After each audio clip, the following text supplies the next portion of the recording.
Good morning students. Today we will discuss about dimensional analysis.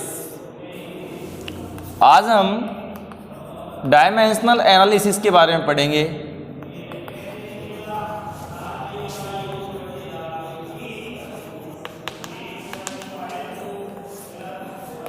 विमीय विश्लेषण। तो at first हम लेंगे डायमेंशनल एनालिसिस की डेफिनेशन कि इसकी डेफिनेशन क्या है। The conversion of one set of units to another which have same physical quantities is said to be dimensional analysis. The conversion definition लिख देता हूं मैं। The conversion of one set of units,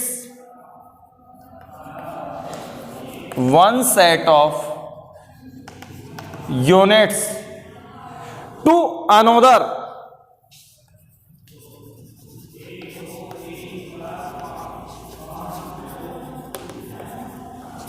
which are same physical quantities.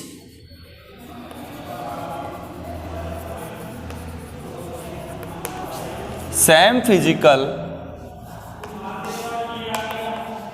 quantities is said to be dimensional analysis.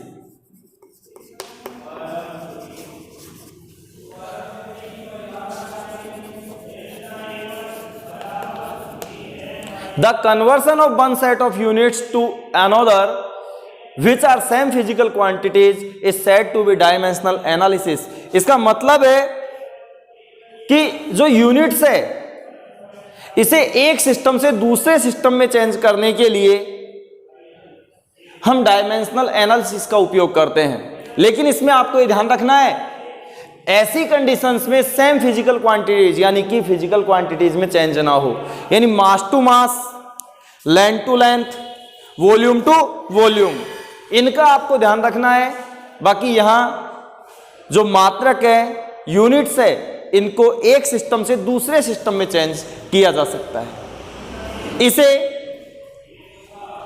Unit factor method भी कहते हैं। Unit factor method और factor level method के नाम से भी जाना जाता है। Factor level method.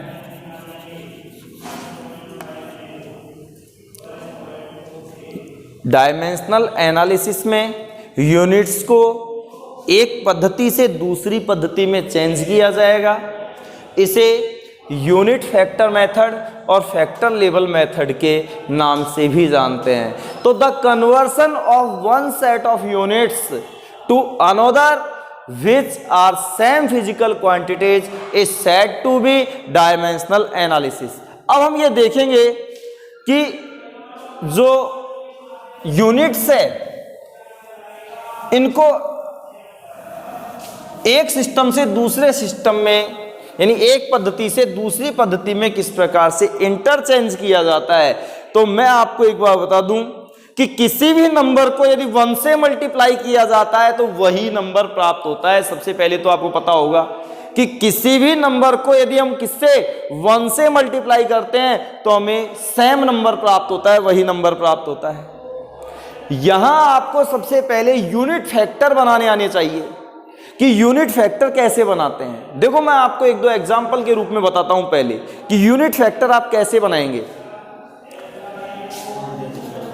हम जानते हैं, देखो 1 day is equal to 24 hours होते हैं,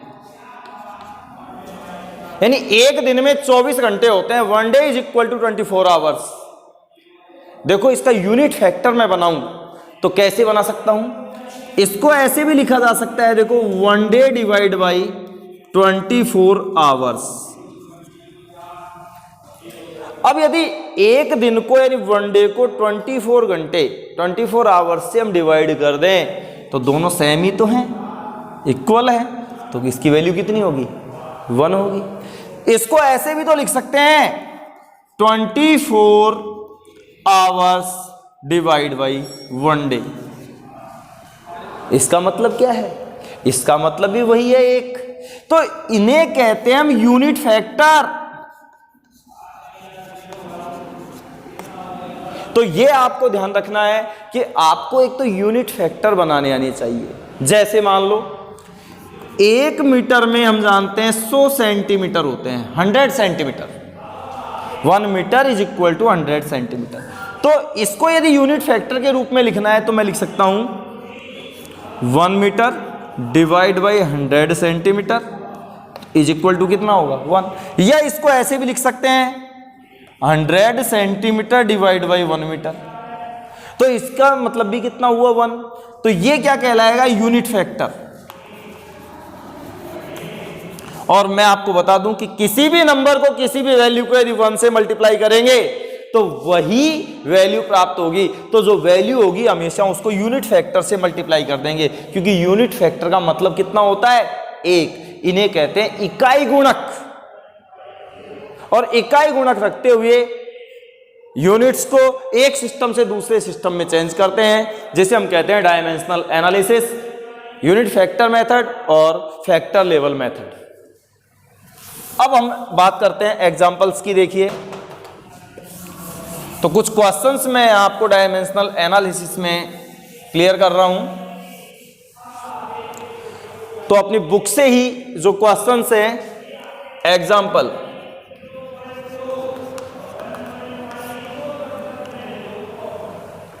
क्वेश्चन है a piece of metal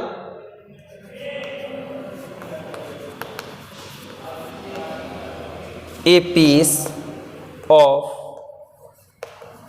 metal is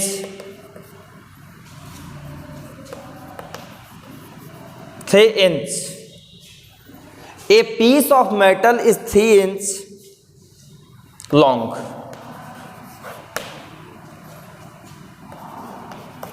What is its length in centimetre? आपके पास में क्वेश्चन है a piece of metal is 3 inch long, what is its length in centimetre? एक धातु का टुकड़ा है जो 3 इंच लंबा है, उसकी सेंटीमीटर में लेंथ क्या होगी? तो यानी कि यहां इंच को किस में चेंज करना है? हमें सेंटीमीटर में चेंज करना है। तो यहां उपयोग में लेंगे डायमेंशनल एनालिसिस, और यहां प्रत्येक वैल्यू को यूनिट फैक्टर से मल्टीप्लाई करते हुए उसको कैलकुलेट करना है। देखिए, पहले प्रत्येक स्टूडेंट को यह आना चाहिए, we know that 1 inch is equal to 2.54 centimetre. 1 inch में कितने सेंटीमीटर होते हैं? तो 1 inch is equal to 2.54 centimetre. तो सबसे पहले इसका यूनिट फैक्टर बनाएंगे। यूनिट फैक्टर अब प्रत्येक स्टूडेंट बना सकता है, मैं आपको बता चुका हूं कि ये दोनों इक्वल है। आप यूनिट फैक्टर बनाना चाहते हैं तो देखो 1 inch divide by 2.54 centimetre is equal to 1, या इसको ऐसे लिख दूं 2.54 सेंटीमीटर डिवाइड बाई 1 इंच। इन दोनों की वैल्यू कितनी है? 1। यह कहलाएगा आपकी यूनिट फैक्टर। और मैंने आपको कहा है कि किसी भी नंबर को यदि यूनिट फैक्टर से मल्टीप्लाई करते हैं तो वही वैल्यू, वही नंबर प्राप्त होगा। अब एक बात और सुन लो सारे स्टूडेंट, आप जिस वैल्यू को हटाना चाहते हैं, जिस यूनिट को हटाना चाहते हैं, जिस यूनिट को आप हटाना चाहते हैं, वो यूनिट यूनिट फैक्टर में सदैव नीचे लानी है, और जिस वैल्यू को आपको लेके आना है, जिस यूनिट में लेके जाना है, उस यूनिट को सदैव ऊपर की तरफ रखना है। तो यूनिट फैक्टर में यूनिट का ध्यान रखना है। जो ये यूनिट फैक्टर बनाया ना आपने, इसमें यूनिट कैसे काम में लेंगे? तो मैंने बताया कि यदि आपको हटाना हो, रिमूव करना हो वहां से, तो वो यूनिट लेके आएंगे आप नीचे, जिसमें लाना हो उसको कहां लेके आएंगे, ऊपर। अब देखिए आप, क्वेश्चन है a piece of metal is 3 inch long, what is its length in centimetre. किसको चेंज करना है, पहले ये देखिए 3 इंच को। तो आप हमेशा ऐसे हल करेंगे जैसे मैं कर रहा हूं, 3 inch is equal to 3 inch, यानी कि हमको क्या करना है, इसे चेंज करना है। अब किस में करना है, सेंटीमीटर में तो करेंगे। तो पहले तो हमेशा जिसको चेंज करना हो उसको ऐसे कैसे लिख दें, इनटू। अब हमको इसको किससे गुणा करना है, यूनिट फैक्टर से, और हम जानते हैं यूनिट फैक्टर का मतलब कितना होता है, 1, और उसे हम किसी भी नंबर से मल्टीप्लाई करेंगे तो वही नंबर प्राप्त होगा। अब आप बताओ किसको हटाना है आपको, इंच को। लाना किस में है, लेंथ लानी है सेंटीमीटर में, तो हटाना है तो इंच कहाँ आना चाहिए, नीचे। तो बताओ इन दोनों में से कौन से यूनिट फैक्टर का उपयोग करें, इसमें इंच नीचे है तो इसको रख दो, 2.54 सेंटीमीटर डिवाइड बाई 1 इंच। आप देखिए इंच से इंच कट गया, यानी जिसको हटाना हो उसको तो रखो यूनिट फैक्टर में नीचे, और जिसको लाना हो उसको रखो ऊपर, तो तुरंत प्रभाव से यूनिट फैक्टर आपका बन जाएगा। देखो इसका मतलब क्या होता है, 1 और हम जानते हैं 1 होता है, क्योंकि दोनों इक्वल है तो इज इक्वल टू 1। 1 है तो किसी भी नंबर को यदि 1 से गुणा करेंगे तो वही नंबर प्राप्त होगा। अब बताओ 3 मल्टीप्लाई कितने से, 2.54 से, इकाई क्या आ गई, यानी यूनिट क्या आ गई आपकी, सेंटीमीटर। मल्टीप्लाई कर लो,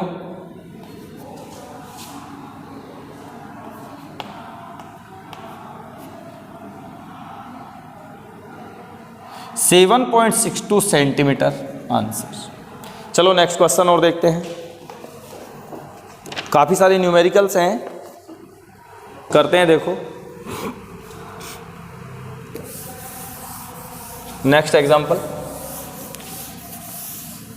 तो यहां डायमेंशनल एनालिसिस की सहायता से सिर्फ हम क्या करते हैं, यूनिट्स को यानी मात्रकों को एक पद्धति से दूसरी पद्धति में चेंज किया जाता है।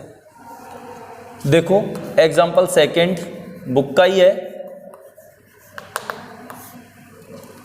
A jug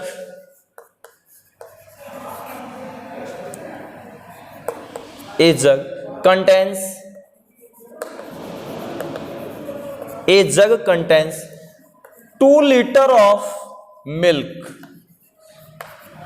A jug contains 2 liter of milk. Calculate the volume. Calculate the volume of the milk in metre cube. ये हमारे पास क्वेश्चन है, a jug contains 2 litre of milk, calculate the volume of milk in metre cube. एक जग में 2 litre दूध है, इस लीटर को किस में चेंज करना है, मीटर क्यूब में। यानी a jug contains 2 litre of milk, calculate the volume of milk in metre cube. तो सबसे पहले यहां यूनिट फैक्टर बनाएंगे। यूनिट फैक्टर बनाने के लिए आपको लीटर का मतलब पता हो। देखो ये वॉल्यूम की यूनिट है, जो ऐसा ही यूनिट नहीं है। तो देखिए मैं आपको यहां लिख देता हूं, 1 litre is equal to 1000 centimetre cube. 1 litre का मतलब होता है 1000 सेंटीमीटर क्यूब, और 100 सेंटीमीटर बराबर होता है 1 मीटर। आपके सामने मैंने रख दिया है। यूनिट फैक्टर बनाएंगे तो सबसे पहले तो यूनिट फैक्टर बनाओ। देखो मैं इसको, जब 1 litre is equal to 1000 centimetre cube होता है तो इसको मैं ऐसे लिख सकता हूं, 1 litre divide by 1000 centimetre cube is equal to क्या होगा, 1। चूंकि दोनों वैल्यू कैसी हैं, सेम, तो इसका मतलब 1। या इसको हम ऐसे भी लिख सकते हैं, 1000 centimetre cube divide by 1 litre. क्या बन चुका है, एक यूनिट फैक्टर।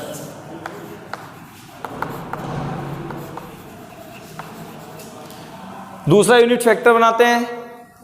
देखो 100 centimetre is equal to 1 metre, तो हम लिख सकते हैं 100 centimetre divide by 1 metre is equal to 1, और हम लिख दें 1 metre divide by 100 centimetre. Value क्या है इनकी?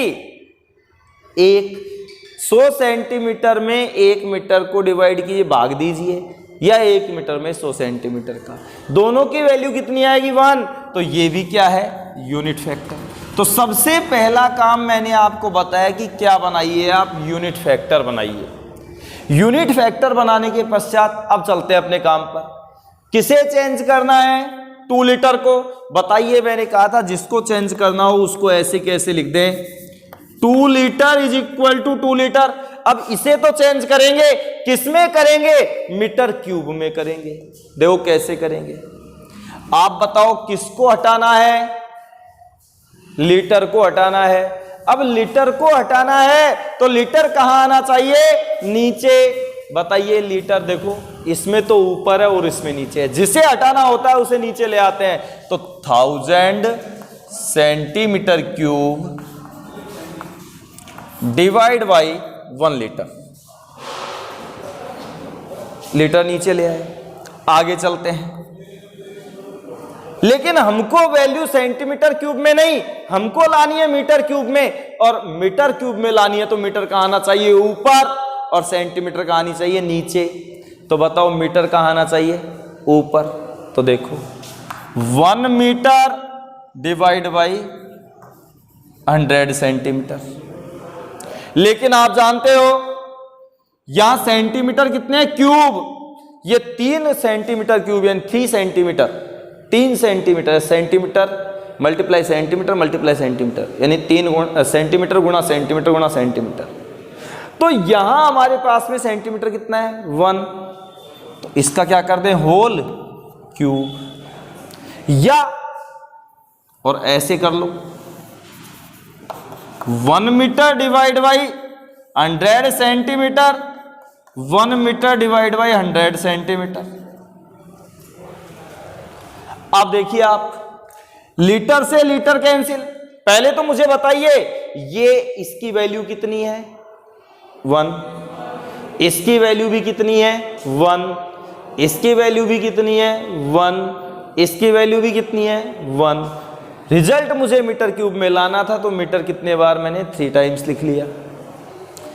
देखो सेंटीमीटर क्यूब 1, 2 एंड 3 सारे क्रॉस हो गए। तो 2 litre is equal to 2 into, देखो ये हो जाएगा 10 टू द पावर 3 इंटू, देखो 10 to the power 2, 10 to the power 2, 10 to the power 2, यानी 10 टू द पावर 6 कहां रह गया? नीचे। मीटर मीटर मीटर यानी मीटर क्यूब। तो 2 litre is equal to 2 into 10 to the power 3, और 10 टू द पावर 6 ऊपर जाएंगे तो हो जाएंगे -6 मीटर क्यूब। तो 2 litre is equal to 2 into 10 to the power -3 metre cube. Answer. चलो नेक्स्ट क्वेश्चन और करते हैं।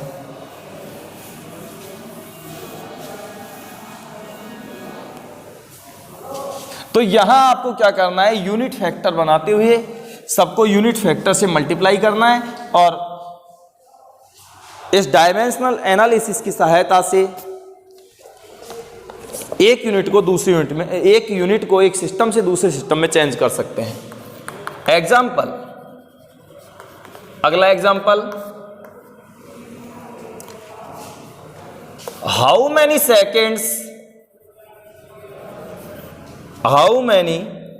seconds are there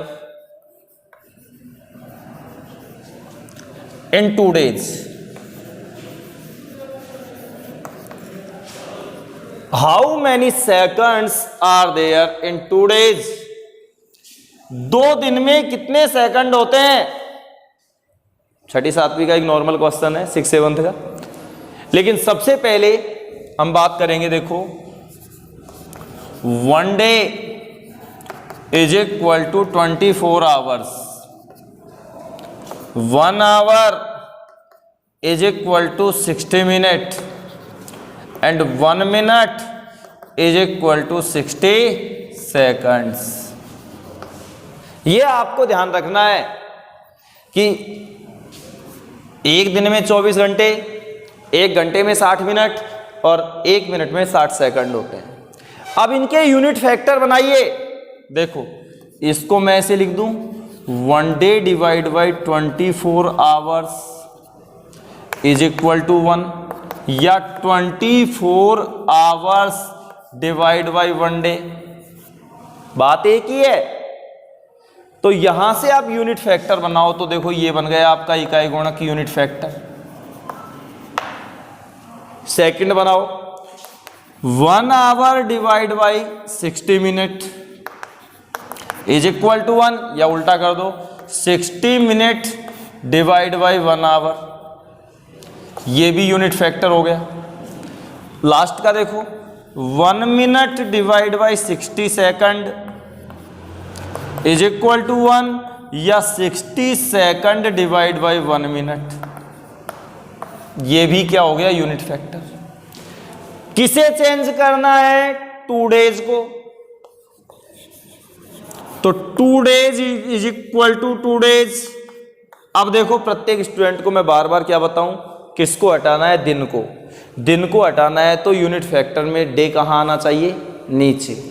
तो डे कहाँ है? नीचे देखो ये रहा, इसको लिख दो 24 आवर्स डिवाइड बाई 1 डे। वैसे ऐसे हल करते चलो, बोलो इसका मतलब कितना है? 1, और किसी भी नंबर को 1 से गुणा करेंगे तो वही नंबर मिलेगा। अब किसको हटाना है? आवर्स को, तो आवर्स का आना चाहिए नीचे। देखो आवर्स नीचे ये रहा, 60 मिनट डिवाइड बाई 1 आवर। अब बताओ किसको हटाना है? मिनट को। किसमें लाना है? सेकंड में, और सेकंड लाना है, सेकंड कहाँ आनी चाहिए? ऊपर, और मिनट हटानी है तो मिनट कहाँ? नीचे। तो इसको करो into 60 second divide by 1 minute, यानी जिस इकाई को, जिस यूनिट को आपको हटाना है उसे तो लाओ नीचे, और जिसको लाना है उसको ले जाओ ऊपर, और यूनिट फैक्टर को इसी प्रकार से सेट कर दीजिए। देखो 2 days is equal to, days से डेज, हावर से आवर, और मिनट से मिनट कट गए, तो क्या बचा? 2 इंटू 24 इंटू 60 इंटू 60, और यूनिट हो गई सेकंड, यानी 2 days is equal to 800 second. Answer 1,72,800 second answer. तो कुल मिलाकर के हम क्या कर सकते हैं? डायमेंशनल एनालिसिस की सहायता से यूनिट को एक सिस्टम से दूसरे सिस्टम में चेंज कर सकते हैं, यानी the conversion of one set of units to another which are same physical quantities is said to be dimensional analysis or unit factor method or factor label method. Thank you.